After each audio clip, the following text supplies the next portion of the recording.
Hello, আসসালামু আলাইকুম। আর এখানে রানা আমরাই বাংলাদেশ ইউটিউব চ্যানেল থেকে সুস্বাগতম। চলে আসলাম চায়নার ক্যান্টন ফেয়ারে, যেটা বিশ্বের মধ্যে অন্যতম বড় একটি মেলা। তো এখানে আমি ফেজ ওয়ানে আসছি, ফেজ ওয়ানের একদিন, ফেজ ওয়ানে আমার প্রথম দিনে।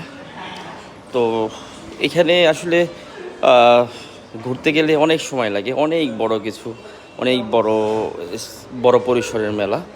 এখানে এমন কোনো প্রোডাক্ট নাই যে আপনার নাই, সমস্ত প্রোডাক্টই আছে। তো 3টা ফেজে ভাগ করা আর কি, ভাগ করা কোন ফেজে কী থাকবে, কোন ফেজে কী থাকবে না, এটা আগে থেকে অ্যানাউন্সমেন্ট করা। তো আমরা প্রথম ফেজে গিয়েছি 2 দিন, তো 2 দিনের প্রথম দিন এটা। আর দ্বিতীয় ফেজে আমরা যাব ইনশাল্লাহ খুব শীঘ্রই, জন্য অপেক্ষা করতেছি চায়নাতে।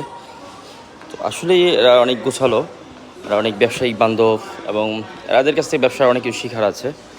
আশা করি আপনারা যারা ক্যান্টন ফেয়ারে এসেছেন তারা হয়তো ভালো বুঝবেন, আর যারা আসেননি তারা হয়তো নেক্সট টাইমে আসলে বুঝতে পারবেন। ধন্যবাদ সকলকে। আসসালামু আলাইকুম।